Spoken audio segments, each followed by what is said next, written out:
We left off on page 21. Thank you. Left off page 21, Mishna Berura.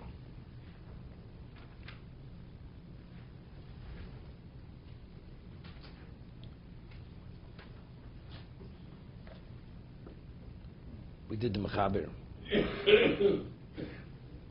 Let's do the Mechaber. Los tiknu netil shadam elo lekriyesh mal letfilo. Avo brochas de shachris yochel levorach kodem detilo. He had said, we just started Mishna Berura on this. He said that we have a principle no stam yodayim dekios. There's a presumption that one's hands are clean, but that's not enough for kriyesh mal tefillah. It's not. Presumably speaking, it is. You definitely have to know. So, how would you know? You have to wash your hands. So to say a bracha, if let's say, factually, you touched your shoes, you touched a covered part of your body throughout the day, you want to say a bracha, you have to clean your hands. L'chatchila, eat with water, but do you have anything that cleans your hands? Take a towelette, rub your hand with a cloth, a towel, whatever it is, that's enough. For Kriya Shema and Shmon Esrei Tefillah, it's not enough. For Kriya Shema. There you have to have a netilo, okay? Elam kain hu yoshin al nitoso orum, because then definitely for a fact your hands touched the part of your body which caused them to be considered soiled. So it's also laskish it's a shem achinak osam. Okay, let's see the Mishna Berura. We're not talking about cleaning with a cup, but are we talking just cleaning your hands? We said earlier that all the criteria you have to meet by bread. That's l'chatchila for the washing of the morning. You understand? Right. So if you have the faucet just running, you put your hands under the water. It's not called gavra. It's not any. It's okay, but it's not really the proper way to do it. L'chatchila, you're supposed to do it with a cup, and the water has to be a certain type of water, and it should be called gavra. All these various things. Okay. Samachal of all the Mishna Berura. Shenaka osam bitzroros komidi mantki. Right? You're not permitted to mention the Shem Hashem until you've cleansed your hands. This is unrelated to davening. V'uadin leTorah osam lo nikoy and vaypri magot shekosed afilam yesh lo mayim. Even if you have water, kol mokom dai lebrochs leTorah b'nikoy malma. She said before differently. He says, the Pri Megadim says, let's say you have a sink over there, and you're sitting and studying here. So it's just a question of getting up and go. Slight inconvenience. Mm-hmm. And you scratch your head, you put your hand into your shirt. Is it enough to go like this? Or do you have to go up, you go to the sink and wash your hands with water? So Pri Megadim says, for Brochas and Torah, you don't have to do that. It's enough. Because the issue was cleanliness. See, you've cleansed your hands. 1 second.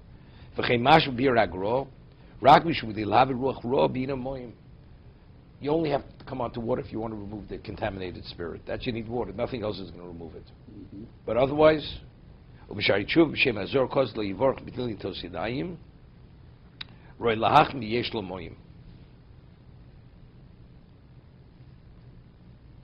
Zohar says, the question is, Ruach Tumah, is it really something?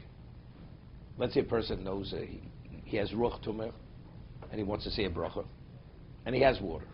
But getting the water, it's a slight inconvenience. Is he permitted to say the bracha? Zohar says he shouldn't say the bracha. Okay, but that's on another level. Halachically, it's permitted. Zohar says you shouldn't. So he says over here now, the Mishna Berura says, we said, even though Pri Megadim says that if you're sitting and studying, you want to say a bracha, and your hands are clean, it's enough just to rub your hands. You don't have to, even if you have water available, you don't have to.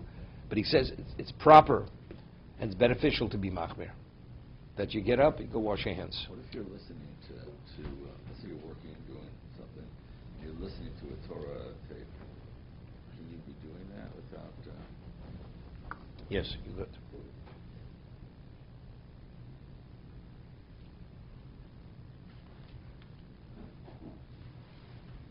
Okay, let's see. Kavonas habrochos. Osef Aleph. What kavona do you have when you say the bracha? Yichavim brochos pirush hamilos. Okay. One has to, when you say bracha, you have to have in mind just to understand what you're saying. Pirush hamilos, to understand the meaning of the words.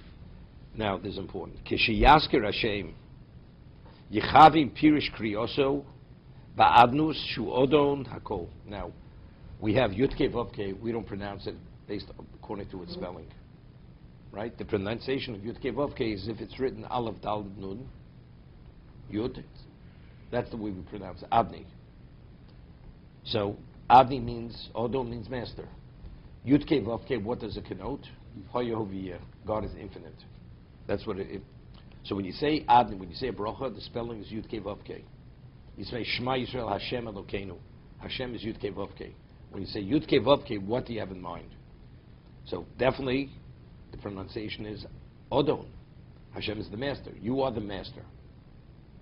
Do you also have to have in mind the additional based on its spelling? Hoyehoviyah. So the Mechaber says you should have in mind Yechavim Pirish Krioso. You should have in mind the way based on the reading, not the spelling, the reading. And what is that? Shu Odon Hakol V'Yechavi B'Chsivoso. And you should also have in mind based on the spelling Yudke Shehoya V'Hoveviyah. That's what you should have in mind. Ubaskiro Elokim. And when you say Elokim, what do you have in mind when you say Elokim? Yechavim Shu Takif Bal Yecholos Ubal Akochos Kulam. How does a person say? Almighty. Elokim is almighty. That's Shu Takif. He's Takif. Takif. Person is fierce. Bal Yecholos. He's all capable. That's almighty. Ubal Kochos Kulam. That's almighty. Whatever is considered mighty, might, he's almighty.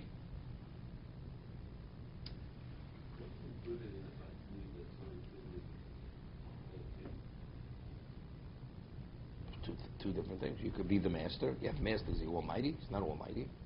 Yeah, but if you're going off to how it's written, it's really that he's infinite, right? He's not limited by anything. Yeah, infinite, but infinite doesn't necessarily mean almighty either. It's a different, you think about something else. You could be, you are it, but does that mean you're all-encompassing? Maybe you're not all-encompassing. When you start thinking about what that means, it means that. If something's infinite, and it means he's not limited in power, he's not limited by time, not limited by No, space. once you say something is infinite, that knows the way a person thinks infinite, it's unending. But the way we think about infinite, it ends somewhere. We don't see the end. It just keeps going. No, Hashem being infinite is more than just keeps going. He is there. He's wherever that is. There is no end. It's not he's going to an end. When we think infinite, it just keeps going.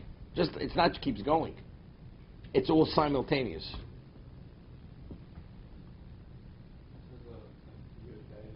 Yud-K, you don't say Yud-K. Corresponds to Hashem's timelessness, master of time. No, master is Odon. The word master is only through the pronunciation. So it's timelessness, and then his power, Baal That's Elokim. That's Elokim. It's a different appellation. That's the appellation Elokim. So why doesn't the Yud K, why is it sounds like they're all Elokim side, master is supposed to be Elokim doesn't. Yeah. Elokim is more than master. My question is why when we talk about mercy, say you remember all these things, but not the mercy aspect of the Torah that we need. Yud-K Vav-K is mercy. It connotes mercy. Hashem Kil Rachum Chanun. But that's only if it's within the context of how we interact. Here we're talking about what he is. It's like the Maral says, if you want to describe God, that's the Gemara in Brochos. He's powerful. He's this. You want it. You can't stop. Because if you stop, that's an indication what you didn't say. He doesn't. So how do you describe God? And even if you say he's merciful, if you want to say what is the essence of God, is he mercy? It's not mercy. That's a midah. The way he interacts with existence, he has midos. He's A, B, C, D. But if you want to quantify him, how do you quantify something that's infinite? Echod. It's the only thing that's about Hashem. He's Echod. Echod, or there's Elokim. There's nothing beyond his ability. There's nothing beyond God's ability. That's what he is. But that's including an Echod. See, you're just understanding echor in a more specific context. Echor and there's nothing beyond his ability is one and the same thing. Where is the concept of the great judge? Let's say there'd be no world, so there's no judgment. So therefore, it's only because there's an existence, therefore he interacts with this existence in the context of judgment, or mercy, or kindness, or whatever it is. Well, but we should have that concept in mind when we say, No. when No. we say Shema Yisrael. Hashem Elokeinu, Hashem, no, you don't think judge. You don't think judge. Chaber later says no. It's Almighty. What you're supposed to think, the Almighty Elokeinu, and we have a personal relationship with Him. That's what we sort of think. Elokim is when He's interacting, or He speaks and interacts with something, and Elokim is used. That's in the context of judgment. We shouldn't have that in mind. No. Elokeinu. It's much more than that, the judge. If you say He's almighty, all-encompassing, that includes the judge. That includes everything. There's nothing beyond His ability. Is He in a state of judgment? Elokim is He's now interacting as a judge. That has nothing to do with Elokim. Right? Discussion in Rosh Hashanah. How often does God judge the world? Is it every day, every moment? On Rosh Hashanah, how often does He do it? Right, that's a whole discussion. It's Machlokes Tanoim, what it is. So if you're of the opinion it's once a day or it's once a year, Rosh Hashanah, so it's Elokeinu. He's our judge. He's not only out, He's the judge. And not only, He's not judging. Right now, there's no judgment at this moment. Elokeinu is supposed to think that He says here, in Hilchos Kriyashma. Elokeinu, Bal Kol Cheskula, Almighty, and that's what it's translated. Elokeinu means Almighty.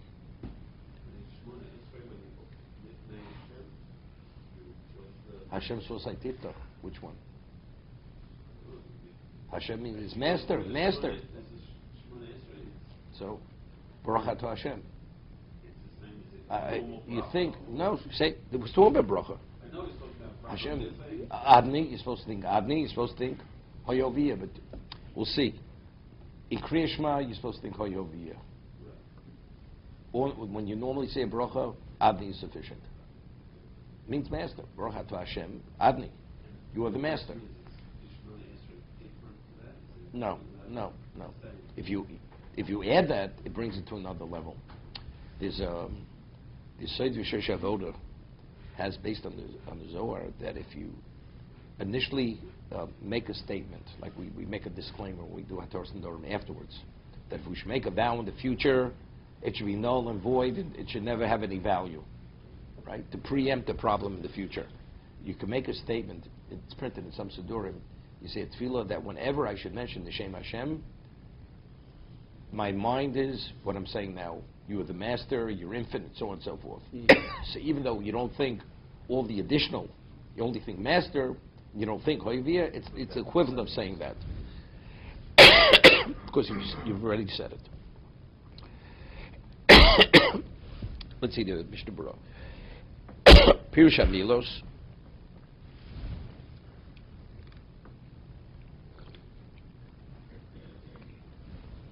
Well, she'omru Chazal, she'lo yizrok habrocha mipiv, el yichav beis amiro.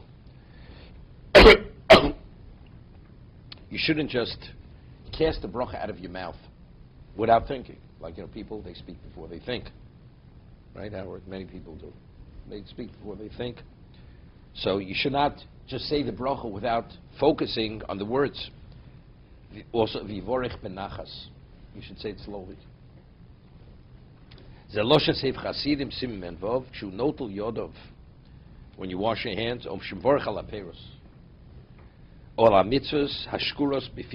which already it's committed to memory. You say it naturally. So there it's not so simple. Something that you read, usually you're more focused on.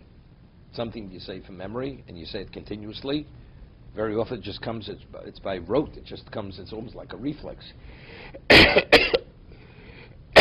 Excuse me. Yechavin libo shein boro. Your mind should be, it's for the sake of your Creator. Asher hifli chazdo imo, which He has wondrous chesed with him. V'noslo aperos, and He's given us, the person, this fruit, or lechem, lehonos mehem, to be able to benefit the bread, the fruit. V'tzivohu ala mitzos, and He's, with His berachas mitzos, He's command to the mitzvahs, lo yasek haodom ose david b'minago b'motzi dvar mipeh b'lihegyun life. One should not express it as one does something naturally, without any level of focus, without thought. V'chol davar zeh chora af Hashem be'amo. Yeah, al davar zeh, and if one does, this actually evokes God's wrath upon His people. V'sholach lono b'yad Yeshaya v'omar, Yeshaya the Navi, Yad ki niga she'om hazeh b'fivu s'vosov, here. This people have approached me with their mouths and their lips, kibduni, and they've honored me with what lip service? V'libo rochok mimeni, richak, but their hearts are far from me. The words, their mouths are there, but their minds and their hearts are not there, are far. Ein shamod masherich begodel onish avrzeh. Chasidim.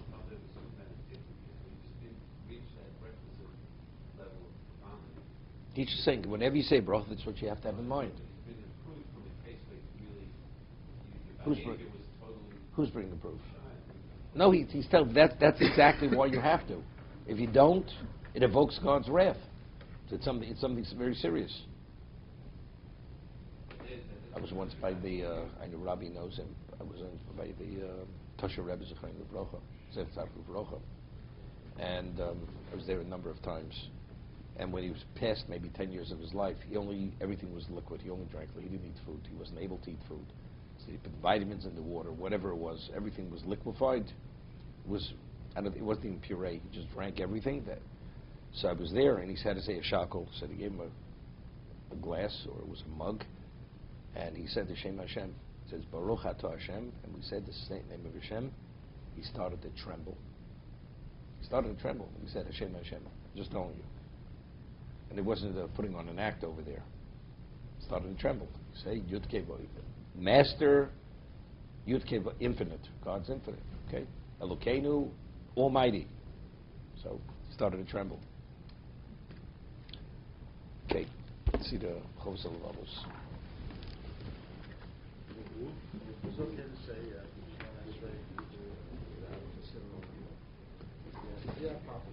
Sure. Some people have better kabbalah. He's not to say the bracha.